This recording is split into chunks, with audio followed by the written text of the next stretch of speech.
Hoje eu começo com a citação da Maria Teresa da Áustria. Luise Adelgunde Gottsched era a mulher mais intelectualizada da Alemanha inteira. E talvez ela fosse mesmo, ainda que seja lembrada como figura subordinada à de seu marido.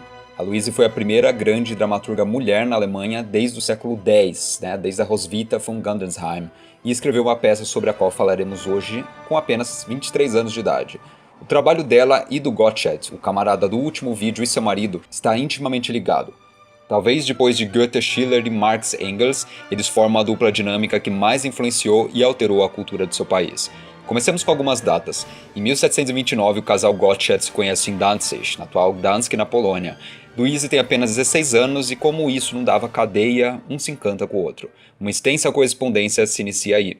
Já em 1730, um ano depois, o Gottsched escreve seu grande tratado poético que o deixou famoso, onde ele ditou um monte de regras para a construção de poesia que supostamente haviam sido tiradas da razão. Então ele escreveu uma peça que tratamos no vídeo anterior e vocês já conhecem bem, o Sterben der Cato. Depois ele enrola a Luise um pouco mais e eles se casam em 1735. Aqui ela se torna a senhora Gottsched ou a Gottschedin, como os alemães gostam de chamá-la hoje. Um ano depois, ela publica sua primeira comédia, que é a Die Pietisterei im Fischbeinrocke, que pode ser traduzido como Pietismo de Anáguas, ou de Saiote, e ela o faz anonimamente. O casal era bem progressivo para a época, uma espécie de Brangelina do século XVIII. Eles optam, por exemplo, por não ter filhos e se dedicar exclusivamente às artes e à filosofia, mas ao mesmo tempo eles não deixam de ser uma gente bem antiquada, bem antiquada. Conta-se que o Gottsched, já na posição de figura pública em Leipzig, recebia convidados ilustres na sua sala de jantar, onde discutia jornais e grandes obras do espírito e filosofia. Enquanto isso, a Luise tinha que ouvir tudo e fazer suas notas com a porta fechada do quarto. Uma mulher não era permitida em tais ocasiões sociais no meio de um monte de homem. Ela era tipo o irmão mais novo excluído da brincadeira. Pois é, mas simultaneamente ela revisou, corrigiu e palpitou em basicamente tudo o que seu marido escreveu. Ela traduziu o dicionário histórico e crítico do Pierre Bayle junto com ele, que é só a obra mais importante do iluminismo antes da enciclopédia. Também traduziu vários números do Spectator, do Edison e do Steele, que era o grande veículo de divulgação do iluminismo na Inglaterra, um romance do Marivaux e The Rape of the Lock, do Alexander Pope. Se seu marido escreveu um tratado de poética e uma tragédia, que era dita um gênero elevado, sério e, portanto, masculino, entre aspas, a mulher ficou aberta à posição de escrever uma comédia, que era um gênero baixo, gracioso e, portanto, feminino. Sério, o pessoal do classicismo se entretia com essas associações bem excêntricas. E a Gottschedin fez seu trabalho bem direito. Sua obra segue todas as regras impostas pela poética do marido.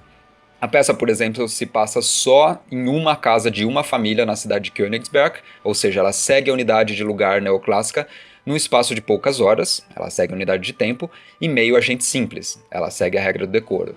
Entre uma cena e outra ocorrem as tais das liaisons de scène, uma técnica que ocorre quando uma personagem diz "Oh, quem ouço vindo aí? Será meu tataravô?" E na cena seguinte, entra o tataravô. Tudo tem que ser bem claro pro público, quem tá entrando, quem tá saindo. E da primeira vez que isso acontece é engraçado pra gente. A gente foi treinado com tecnologias como a televisão e não está acostumado a ver esse nível de artificialidade do teatro clássico. Mas depois de 10 cenas em que isso acontece, fica super maçante. A Gottschedin aplicou esses princípios todos porque, como uma boa iluminista, a peça tem que ser 100% racional e clara, como eu disse. Não deve haver espaço para que o espectador preencha lacunas ou faça suas próprias ligações. Se não existe uma veiculação de uma lição de moral bem evidente, o teatro não presta para nada. A mesma história que se passa com a peça do Gottsched. E falando nele, vamos ditar mais uma regra da sua cartilha.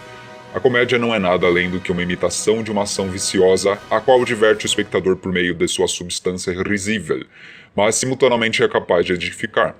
É portanto válido notar que nem o vício, nem o risível em si só pertence à comédia, mas os dois juntos.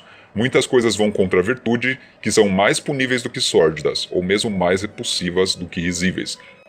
E o papel do dramaturgo, aqui eu fecho aspas, é ainda o de fazer uma grande obra de arte, de belas artes. Ele não pode contar sobre crimes repulsivos perpetrados por serial killers. Tem que ser sempre algo no meio termo do vício e do risível. O assunto da Gottschedin é justamente isso, um vício nem tão severo que é a religiosidade irracional. Ela escolhe o pietismo, que é uma manifestação religiosa bem própria dos alemães oitocentistas, como alvo de sua sátira. E eu resumo aqui sua peça. O pai da família Glaube Leicht está ausente de casa há 2 anos a uma viagem de negócios. A mãe, que é uma dona de casa meio impressionável, ouve os pregadores pietistas e se converte à seita. Ela passa a frequentar os tais dos conventículos, que são espécies de encontros religiosos, e vociferar todos os princípios dessa nova tendência religiosa como se fosse a verdade absoluta.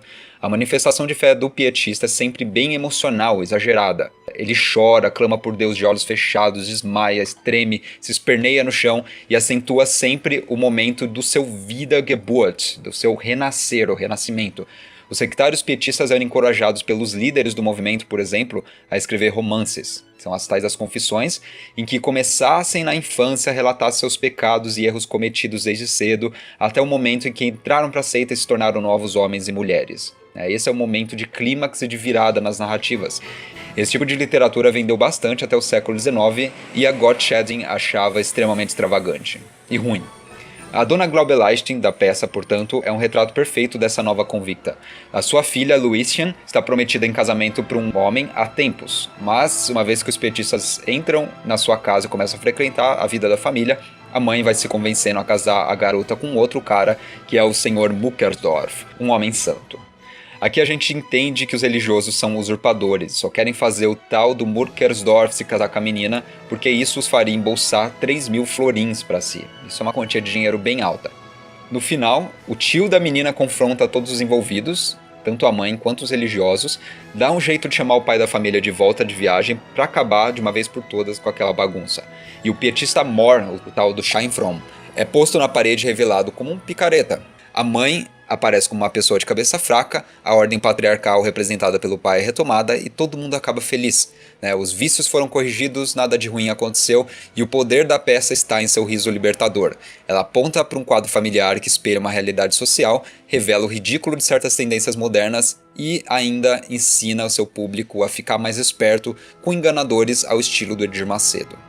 Alguns detalhes são importantes aqui. No frontispício da peça a gente lê que seu local de publicação foi Rostock, um centro de ortodoxia luterana na época, onde os petistas não tinham vez.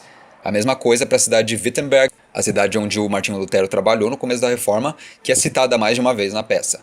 E do outro lado do espectro estão as cidades de Königsberg e Halle an der Saale, que é o centro do pietismo na Alemanha, e a cidade natal do August Hermann Francke, o grande líder do movimento. Até hoje, se você visitar a cidade de Halle, bem no coração dela encontrará os tais dos Frankische Stiftungen, que é uma série de prédios onde fica a faculdade de filosofia local, um antigo orfanato e um centro de formação teológica. Os religiosos picaretas da peça adoram contar por aí que estudaram teologia bem nesse lugar. Pois bem, a Gottscheding fez seu trabalho direito e conseguiu ser proibida nas cidades referidas. O próprio rei da Prússia, o Frederico o Grande, se pronunciou contra a peça e pediu que ela fosse confiscada. É difícil a gente entender porque uma peça tão inofensiva tenha levado a isso, mas foi o caso. E o principal ensinamento da Gottscheding é o ensinamento de que a religiosidade tem que ser racional. Por meio da observação da natureza e uso da razão era possível entender o universo como um sistema racional. Mesmo a verdade teológica deve ser baseada nos mesmos tipos de princípios lógicos que governam a matemática ou a física. Quando a Gottscheding defende isso, ela está defendendo uma teoria do Christian Wolff, o grande filósofo da época. Vocês notem que é uma ideia totalmente errada a gente achar que os iluministas alemães do início eram ateus ou gente contra a religião. Só até o Kant chegar, lá no finalzinho do movimento, que a gente vai ter realmente uma crítica dos fundamentos lógicos da religião. O Kant vai falar que religião não se funda na lógica, só na fé. É impossível você provar verdades teológicas a partir da sua razão. A Gottscheding se entendia como uma boa cristã, pelo contrário. Ela defendia uma versão saudável de sua religião, livre de superstições e exageros.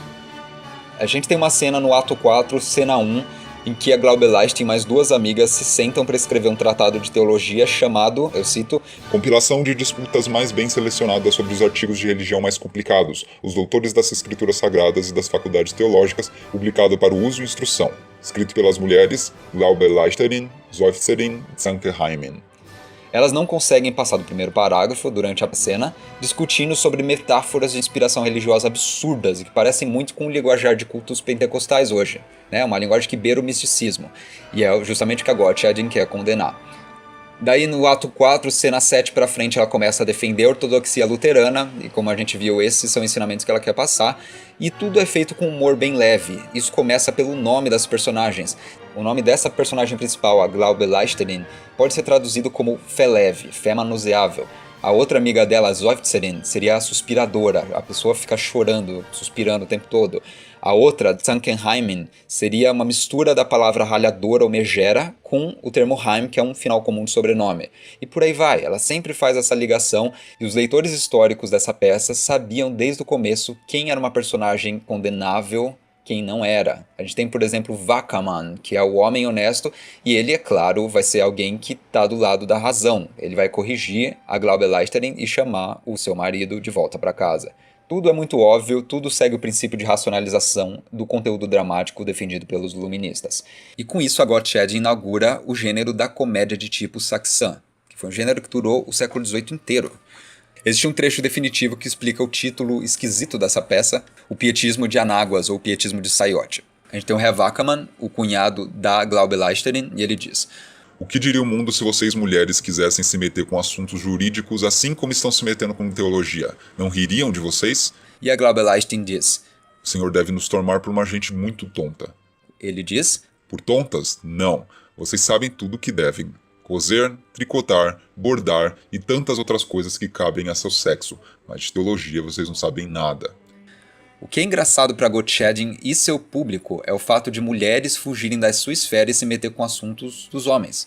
Isso é super antiquado, é claro, o mundo mudou muito, só que é a mesma crítica que a gente pode fazer a várias peças de grandes dramaturgos como Molière e mesmo Shakespeare. Essa é uma das razões pela qual a Gottschedin não é tão lida hoje em dia, isso é claro, mas fica aqui a obra como um documento histórico importante. Por último, o pessoal não ligava mesmo para plágio nessa época. Essa obra é uma adaptação de uma peça francesa de um jesuíta cujo nome eu coloco aí na tela, que é o La Femme Docteur. E a Gottsched nem escondeu o fato, ela menciona no prefácio da peça, o que mostra um princípio estético desse começo do século XVIII. A arte deve educar, não inovar ou propor novos conteúdos. Ela simplesmente reafirma o status quo e a vivência saudável entre as pessoas. Quando a gente passar uns 70 anos daí e chegar no romantismo, essa fórmula vai virar do avesso.